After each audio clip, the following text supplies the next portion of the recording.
Consider yourself smart, average, or stupid? Nasa average lang po ako Average. ng pagkatao, Your Honor. Correct. Just like millions and millions and millions of Filipinos. Good. Normal. Kasi sa isang normal na tao, kapag siya'y binigyan bilang isang SDO tulad sa inyo ng listahang pangalan ng mga informants na bilat, pagong at pusa, papalag ka. Ano ba to, Colonel? Mukhang hindi ata tama to, bastusan na to. Hindi po ba? Para sa normal na tao. Am I right?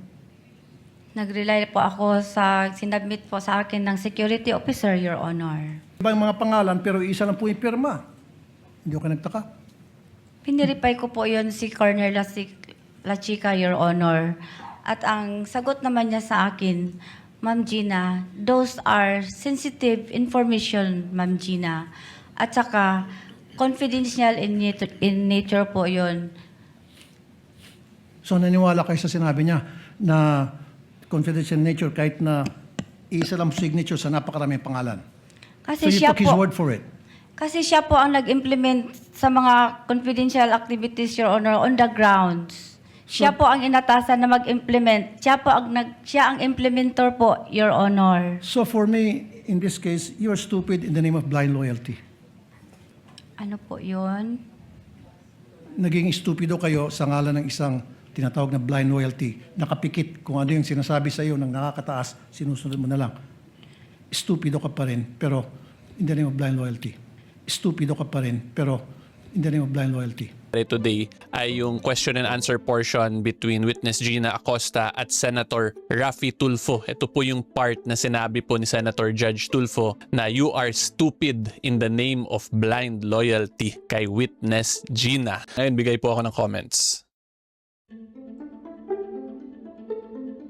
Okay, so yung una ko pong mako-comment, actually yung pinaka first part ng questions ni Senator Tulfo, maayos naman talaga siya kasi kinaklarify lang niya yung thinking or yung logic nitong witness. Yung naging issue lang talaga doon, yung latter part, yung gumawa na siya ng mga side remarks ng you are stupid in the name of blind loyalty, wag tayong magtinonto kasi irrelevant na po yun to the main issue at yung dilemma din po kasi or yung problema pag gumawa yung Senator Judge ng mga ganong klaseng statements, it will now give doubt as to the credibility of the witness.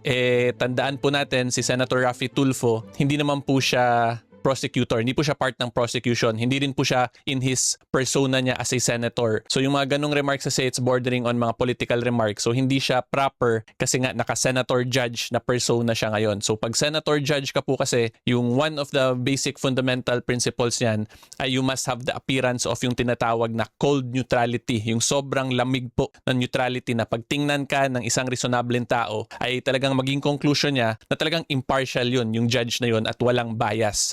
With all due respect, Senator Raffy Tulfo, maaaring nabubusit ka na kay Gina Acosta. At baka nga, bago pa mag-umpisa yung trial, meron ka ng mindset, sino pang mga senador, laban kay Gina Acosta at baka nga laban kay VP Sara Duterte. But we can ask difficult questions without being rude. Without being rude.